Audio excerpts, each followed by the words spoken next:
when it comes to driver, the idea of trying to hit it harder to generate more speed generally won't work for most amateur golfers. And the reason why is that the actual fact as to why you are sacrificing club head speed is more to do with how you're moving as opposed to necessarily your physical limitations.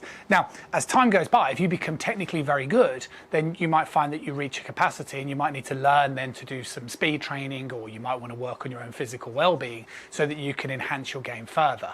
But what I'm trying to say is that won't be the reason for the majority of golfers. Now, what happens with the majority of golfers when it comes to driver is they don't elevate their arms up enough. Okay, so most amateur golfers tend to emphasize this sort of feeling of moving the ball forward, creating a massive tilt, and then in the backswing trying to get this sensation of doing a big turn. But the problem is, you see with most amateurs, is you end up sort of turning like so.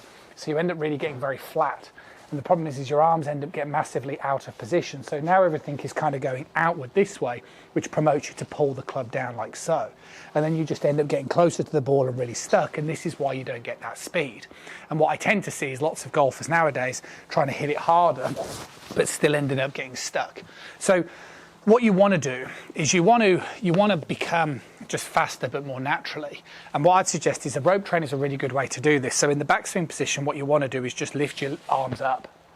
See what I'm doing here? Lift my arms up nice and high, because it's the leverage. It's getting your arms nice and high, as I'm demonstrating here, that's going to help you generate the speed, not necessarily getting really flat and really low. And plus, if you get really flat and really low, all that's going to happen is you're going to end up missing the start of the downswing, where you're going to be able to push into the round, and you're going to get stuck on the back foot and just hitting up on the ball too excessively. So practicing with a bit of a rope trainer and getting the feeling of in the backswing position, if you're going to do trail hand only, just let it hit you on the back, lift your arms into a good place, do it together. It's more about lifting the club into a good place, because from here you're going to be able to start to rotate, pull the club down, and pull the left shoulder back and behind you. And that's, like I say to a lot of my students, if you don't like the rope trainer idea, then turn the club upside down and start getting the feeling of more up and down and through, up, down and through, not necessarily just trying to turn excessive rotation. Now, the last little missing piece that I would like you to sort of practice with this is where we can take some inspiration from Rory McIlroy for this exercise, because if you start thinking a bit about lifting the club up, there'll be lots of you that will then worried about coming down steep. And that's why what you're really trying to do is get a good relationship between your left arm and your chest. And your right arm can help aid this. So the idea is hold the club like so, as I'm demonstrating here. And this is a drill Rory McIlroy does. And Rory McIlroy will demonstrate a good backswing position, similar to what I just elaborated then, where your arms are lifting up. But then use your right hand to get your left arm closer to your chest, because it's quite difficult sometimes in the golf swing to do that. So that doesn't mean this. What I'm saying is this. See, I let my left arm get closer to my chest, and this makes the swing longer but maintaining good leverage.